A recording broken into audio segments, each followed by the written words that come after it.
Et si Dieu était ta dernière chance? Découvre comment le trouver quand tout s'écroule. Il y a des gens qui pensent à Dieu uniquement quand tout s'écroule autour. Mais, et si c'était justement dans ces moments-là qu'il était le plus proche? On nous a appris que faiblesse égale défaite. Mais la Bible dit autre chose, c'est quand on est au bout du rouleau que Dieu peut enfin montrer sa force. Ça semble fou, hein? Pourtant, la foi n'a jamais suivi la logique humaine. Dis-moi, t'as déjà essayé de tout gérer tout seul? Tu t'es battu, t'as insisté, t'es tombé, t'as essayé de tenir bon avec le sourire, alors qu'à l'intérieur, c'était le chaos. Et maintenant que t'es épuisé, tu te demandes où est Dieu. Mais il n'a jamais bougé. Peut-être que c'est toi qui t'es éloigné.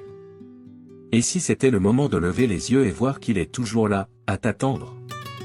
Tu ressens parfois un vide que rien ne comble, même quand tout semble réussi? Ce n'est pas un échec. C'est juste une absence de Dieu. Il y a une partie de toi qui ne se complète que quand c'est lui qui en prend la place. Tant que tu cherches des solutions temporaires, tu vas continuer à te sentir brisé. Seul Dieu peut remplir ce vide. Lui seul donne du sens à ce qui te paraît aujourd'hui complètement flou. Je vais te dire une chose que peut-être personne n'a jamais osé te dire, Dieu ne veut pas que tu survives à coups de miettes spirituelles. Il veut te transformer à fond. Il s'en fout des apparences. Il veut une vraie relation. Il n'attend pas que tu sois au top pour venir vers lui, il t'attend tel que tu es, là, maintenant. Parce que c'est dans le chaos qu'il montre la beauté de sa grâce. Si tu regardes cette vidéo, c'est pas un hasard. C'est un appel. Une chance de tout recommencer. Et tu n'as pas besoin de tout comprendre maintenant. Tu dois juste faire un pas. Parce que quand tout s'écroule, tu découvres que Dieu est le seul fondement qui tient debout. Et s'il est ta dernière chance, tu vas voir qu'en fait, il a toujours été ce dont tu avais besoin. T'as jamais eu cette sensation d'être vide, même quand tout a l'air de bien aller? Comme s'il manquait un truc, un vide que ni l'argent, ni la réussite, ni même l'amour ne peuvent combler. Eh bien, la Bible dit que Dieu a mis dans le cœur de l'homme la pensée de l'éternité, Ecclésiaste 3h11. C'est pour ça que rien ici-bas ne suffit. Ton âme crie pour quelque chose de plus grand. Mais le monde court dans la direction opposée, en balançant des miettes pour une fin que seul Dieu peut rassasier. Combien de fois on essaie de faire taire ce vide avec des distractions passagères? On échange la foi contre des likes, la présence de Dieu contre des petits plaisirs rapides. Plus on cherche à l'extérieur, plus on se perd à l'intérieur. On a été créé à l'image de Dieu, alors sans lien avec lui, tout devient fade. Jésus a dit, « Je suis le chemin, la vérité et la vie », Jean 14h6. Si c'est lui la vie, comment espérer vivre vraiment sans lui? Le souci, c'est que le système de ce monde veut nous faire croire l'inverse. Il nous dit que réussir, c'est posséder. Que le bonheur s'achète. Mais la Bible dit, l'homme ne vivra pas seulement de pain, mais de toute parole qui sort de la bouche de Dieu, Matthieu 4h4. C'est cette parole vivante qui nourrit, qui restaure, qui éclaire. Sans elle, même les jours ensoleillés deviennent gris. L'absence de Dieu se fait lourde, même quand tout semble normal. Il y a des gens qui ont déjà tout réussi, et pourtant, ils sentent qu'il manque quelque chose. Tu sais pourquoi? Parce que ton âme ne peut pas se satisfaire de ce qui est temporaire. Ton esprit a soif d'éternité, de but, de vérité. Même dans la Bible, des personnes influentes n'ont trouvé la paix que lorsqu'elles ont trouvé Dieu. Néhémie, par exemple, bossait dans le palais du roi, mais sa vraie mission, il l'a trouvée quand il s'est tourné vers Dieu dans le jeûne et la prière. Contrairement à ce qu'on pense, la foi, ce n'est pas fuir la réalité. C'est voir la vraie réalité. Elle te fait ouvrir les yeux sur ce que le monde essaie de te cacher, que tout ici est passager, et que seul ce qui vient de Dieu reste. Les choses visibles sont passagères, mais les invisibles sont éternelles, 2 Corinthiens 4h18. Vivre sans comprendre ça, c'est comme courir sur un tapis roulant, t'as l'impression d'avancer, mais tu restes au même endroit. Tu t'épuises pour rien. Et même ceux qui marchent avec Dieu peuvent parfois ressentir ce vide. parce qu'on s'approche parfois de lui par habitude, pas par amour. On lit la Bible sans fin, on prie sans cœur, on croit sans feu. Et notre âme le sent, même si on fait semblant. Dieu ne veut pas juste une place dans ton planning, il veut la première. Et quand il n'est pas au centre, tout se dérègle autour. Mais tu sais quoi? Ce vide-là, c'est un signal. C'est Dieu qui t'appelle. Il te dit qu'il a plus pour toi. Il est le seul à pouvoir remplir ce coin de ton cœur que rien d'autre ne touche. Il restaure, il remplit, il transforme. Ce n'est pas un truc réservé aux bons chrétiens, c'est pour tout le monde. Faut juste tendre l'oreille. Et quand tu réponds, tu commences à vivre un truc que le monde ne pourra jamais t'offrir. Que tu sois au sommet de ta vie ou au plus bas, si ce vide continue de hurler à l'intérieur, c'est peut-être l'heure de revenir à Dieu. Le psalmiste disait, « Mon âme a soif de Dieu, du Dieu vivant » Psaume 42, 2. Arrête de courir après le vent. Écoute ce que ton cœur te dit. Ce manque, ce n'est pas une illusion, c'est un rappel. Le Père t'attend. Approche-toi. Et tu verras que la vraie vie commence quand tu arrêtes de chercher du sens dans les choses, et que tu le trouves enfin en Jésus. Il y a plein de gens qui confondent religion avec relation. Pour eux, être proche de Dieu, c'est aller à l'église, suivre des règles, avoir une Bible ouverte sur la table du salon. Mais Dieu, lui, il cherche pas des spectateurs, il cherche des fils, des filles. La foi en Jésus, c'est pas un rituel, c'est un lien vivant. Et comme tout lien, ça demande de l'engagement, de la sincérité et du vrai. Dieu se révèle pas là où il y a de l'apparence, mais là où il y a un cœur disponible. La plus grosse tragédie spirituelle de notre génération, c'est de vivre en surface. Tu peux connaître la Bible sans jamais avoir rencontré le Dieu de la Bible.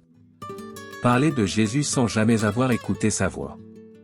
Et ça, c'est sérieux. Jésus lui-même l'a dit, « Ce peuple m'honore des lèvres, mais leur cœur est loin de moi » Matthieu 15h8. La vraie proximité commence dans le cœur, pas dans l'image qu'on donne. Une relation avec Dieu, c'est pas pareil qu'un système religieux. La religion sans cœur, ça devient lourd. Mais Jésus nous invite à la légèreté. Venez à moi, vous tous qui êtes fatigués et chargés, et je vous donnerai du repos, Matthieu 11h28. Il te demande pas des efforts humains. Il veut ton cœur entier. Il veut pas que tu fasses, pour lui, il veut que tu vives, avec lui. Et ça change tout. Tu sais pourquoi il y a autant de gens qui se lassent de la foi? Parce qu'ils essaient de faire bien, pour plaire à Dieu, alors qu'il attend juste une relation. Dieu ne veut pas une case dans ton emploi du temps. Il veut être le centre de ta vie. Et quand c'est le cas, tout prend vie. La prière devient un moment attendu. La Bible, un vrai repas. La foi, une force plus un poids. Quand ton cœur s'approche de Dieu avec sincérité, tu trouves du réconfort, de la clarté, de la paix. Et ce lien vivant te transforme. Dieu devient ton ami, ton conseiller, ton père. Et ça, personne ne peut te l'enlever. Peu importe le chaos autour, quand tu es proche de ton Créateur, il y a la paix dedans. Et cette paix surpasse toute intelligence, Philippiens 4h7. C'est une paix que seul Jésus peut t'apporter. T'as peut-être déjà tout essayé pour te sentir plus proche de Dieu. Prière longue, lecture, jeûne. Mais le vrai secret, c'est pas ce que tu fais, c'est qui tu es. Être vrai. Être humble. Être ouvert. Dieu ne rejette jamais un cœur brisé, Psaume 51, 17. Il se laisse trouver par ceux qui le cherchent sans masque. Et plus tu te livres, plus il se révèle. Ce lien, cette relation vivante, ça se construit pas en un jour. Mais ça grandit, à chaque pas. Chaque conversation avec Dieu, chaque silence partagé, chaque larme versée en sa présence, ça construit quelque chose d'éternel. Et c'est cette profondeur qui tient debout quand la tempête frappe. Parce qu'à la fin, c'est pas la religion qui te porte, c'est la relation. Et ça, c'est trop précieux pour être négligé. Si tu veux vivre quelque chose de nouveau avec Dieu, commence par l'essentiel, arrête de vouloir impressionner, il commence à t'abandonner. Ouvre-lui ton cœur. Parle-lui comme à un ami. Attends pas d'avoir le moment parfait, commence maintenant. Jacques 4h lui dit, approchez-vous de Dieu, et il s'approchera de vous. C'est une promesse. Et ceux qui vivent cette proximité comprennent que suivre Jésus, c'est pas suivre une religion, c'est vivre une vraie aventure avec le Créateur. C'est dingue comme on peut vouloir se rapprocher de Dieu et en même temps sentir qu'un truc nous en empêche. Et souvent, c'est pas visible à l'œil nu. Il y a des barrières spirituelles qui nous bloquent, et la plus fréquente, c'est le péché. Ouais, on n'aime pas trop ce mot-là, mais c'est la vérité. Dans Ésaïe 59, 2, c'est écrit, ce sont vos fautes qui mettent une séparation entre vous et votre Dieu. Et ce mur-là ne tombe que quand on se repent pour de vrai. Mais le péché, c'est pas toujours des trucs graves, comme on imagine. Parfois, c'est juste des distractions qui volent notre attention. Des heures passées sur le téléphone, une vie à 200 km/h, des dépendances qu'on garde bien cachées. Petit à petit, tout ça prend la place de Dieu. Et à force de le mettre en second plan, notre lien avec Jésus s'affaiblit. Ça ne se voit pas d'un coup. Ça se glisse, doucement, dans le quotidien. Une autre barrière bien sournoise, c'est la peur. Il y a des gens qui flippent à l'idée de s'abandonner à Dieu complètement. Peur de changer, de perdre le contrôle, de devoir lâcher certaines choses. Mais la Bible dit que l'amour parfait chasse la peur, 1 Jean 4h18. Dieu veut pas te contrôler, il veut te libérer. Et tant qu'on reste paralysé par la peur, on ne vit jamais cette vraie liberté que la foi nous offre. Et puis, il y a cette idée fausse comme quoi on devrait sentir quelque chose pour croire que Dieu est là. Genre, j'ai pas eu de frisson, donc il m'a pas entendu. C'est faux. La foi, c'est pas une question de ressenti, c'est une conviction. Hébreux 11h1 dit que la foi, c'est la certitude de ce qu'on espère, la preuve de ce qu'on ne voit pas.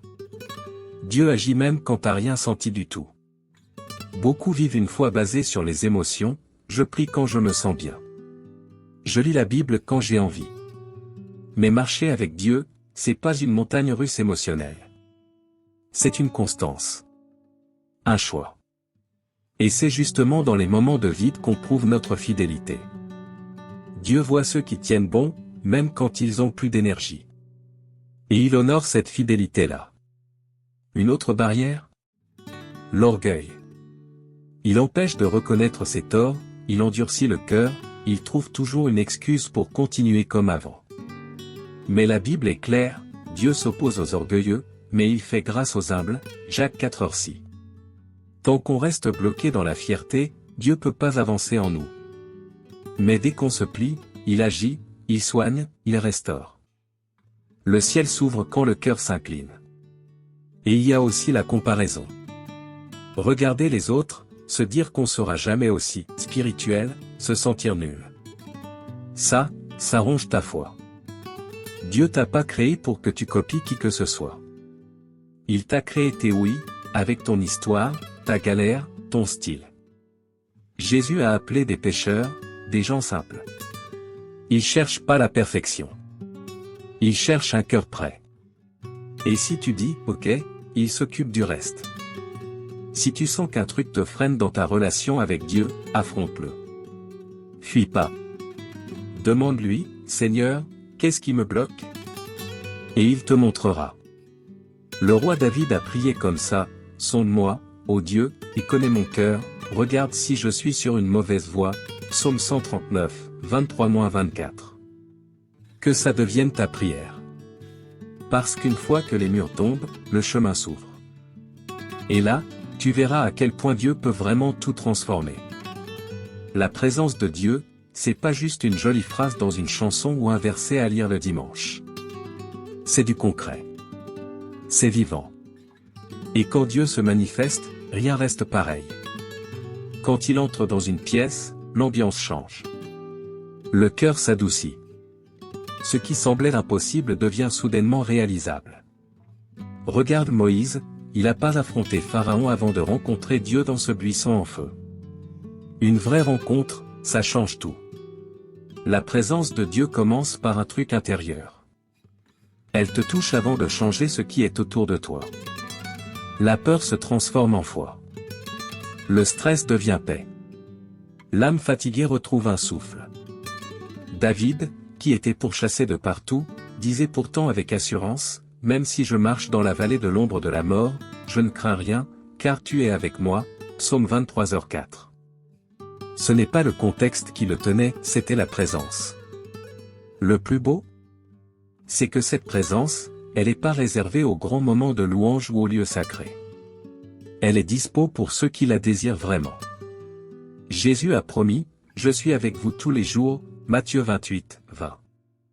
Pas un jour sur deux. Tous les jours. Et là où il est, il y a la liberté, 2 Corinthiens 3h17. Liberté face au péché, face à la peur, face à la culpabilité. Liberté d'être enfin toi. Il y a des gens qui ont tout tenté pour changer, des efforts, des résolutions, des tentatives à répétition, mais sans fruit.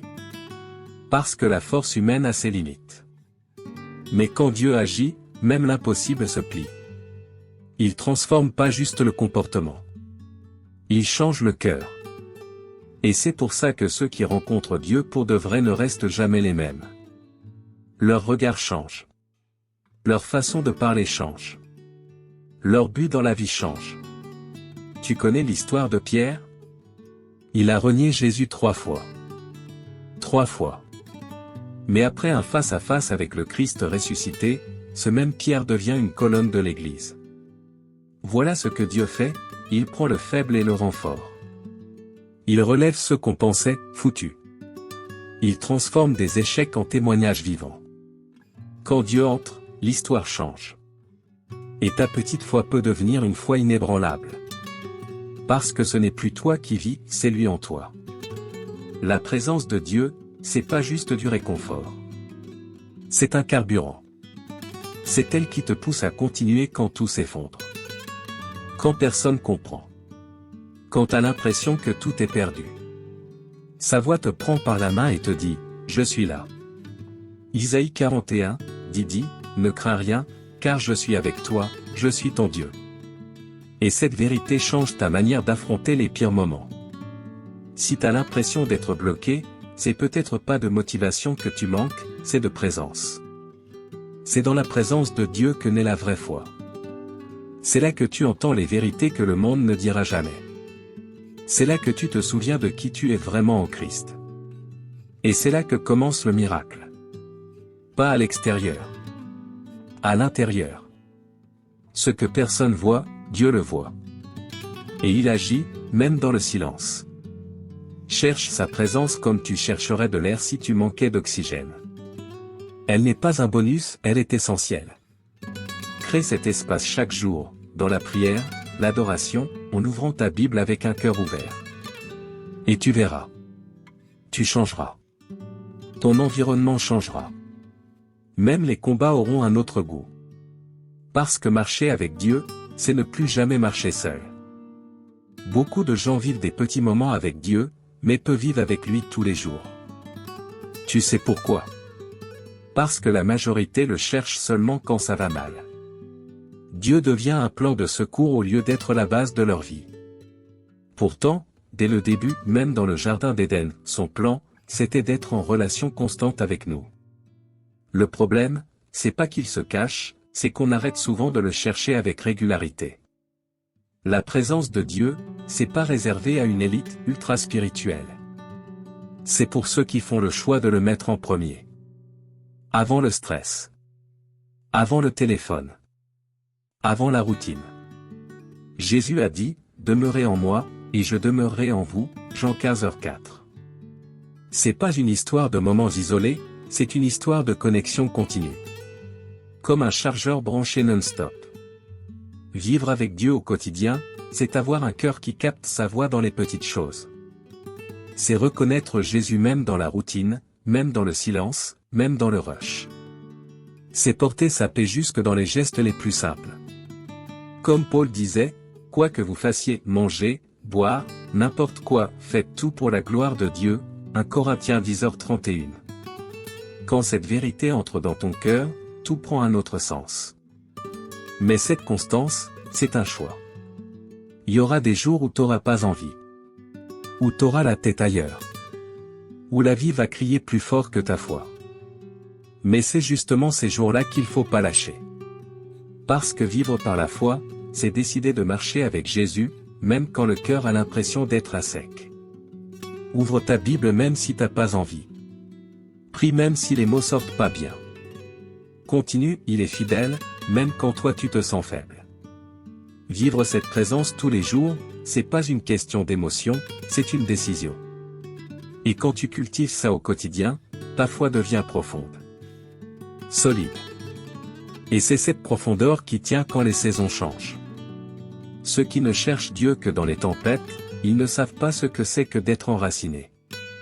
Mais ceux qui marchent avec lui chaque jour, ils apprennent à faire confiance, à attendre, à discerner.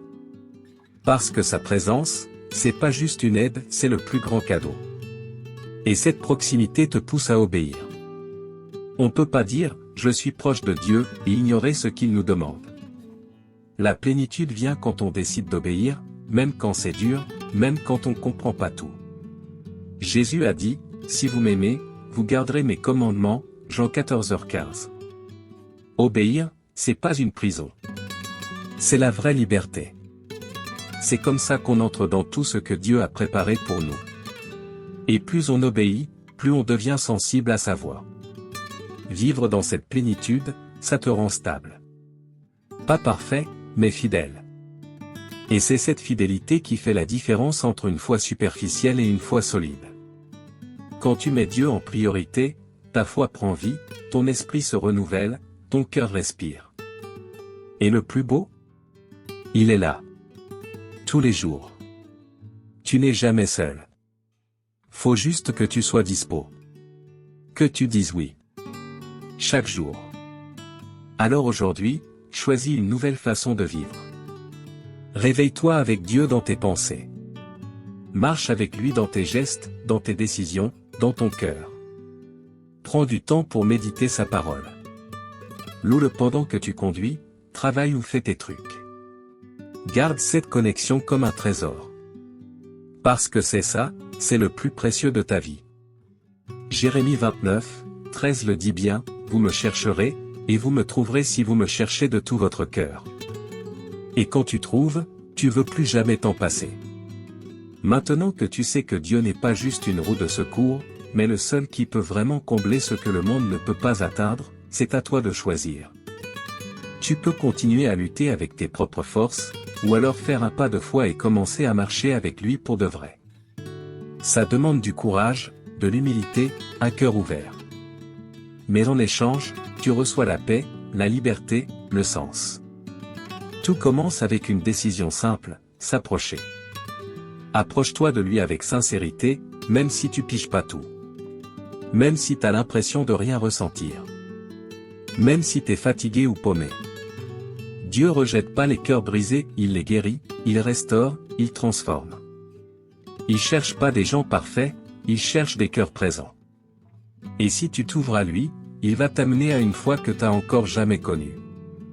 Ta foi, elle n'a pas besoin d'être limitée au dimanche ou au moment de galère. Le Dieu de la Bible veut faire partie de ton lundi, de ton quotidien, de ton silence. Il veut marcher avec toi dans le chaos et faire de ton chaos un témoignage. La foi qui transforme, elle commence quand tu choisis Jésus pour chaque jour, pas juste pour les jours où tout va bien.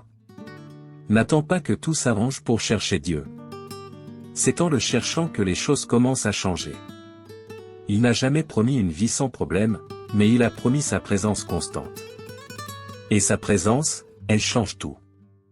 Elle te change, toi. Et quand tu changes, le reste suit. Alors ne te contente pas d'écouter ça, vis-le. Si t'es encore là, c'est que ce message était pour toi. Dieu te tend la main encore une fois. Et il n'est pas trop tard. Jamais. Donne-toi à lui, vraiment. Choisis aujourd'hui de laisser tomber la peur, le péché, l'orgueil. Laisse-toi tomber dans ses bras. Il t'attend déjà. Seigneur mon Dieu, merci d'être là, même quand tout part en vrille. Même quand je te vois pas, t'es là, tu m'appelles à revenir. Je reconnais que j'ai trop souvent compté sur mes propres forces, et ça m'a juste éloigné de toi. Mais aujourd'hui, je veux te rencontrer pour de vrai. Je veux te donner la place qui ne revient qu'à toi dans mon cœur. Pardonne-moi, Père, pour tout ce qui m'a éloigné de toi. Délivre-moi des distractions, des péchés cachés, de l'orgueil qui m'empêche de me soumettre. Brise les murs qui me retiennent, qui m'empêchent de goûter ta présence comme jamais. Apprends-moi à te faire confiance, même quand je vois rien. À t'obéir, même quand je comprends pas. Apprends-moi à te chercher chaque jour. Pas juste dans les moments durs, mais tout le temps. Je veux te connaître davantage, marcher avec toi, vivre une foi réelle et vivante. Que ta parole soit ma lumière, mon pain, mon refuge. Que ma vie reflète ton amour. Esprit Saint, prends le contrôle de ma vie. Rends-moi sensible à ta voix, donne-moi le courage de t'obéir, la force de rester fidèle.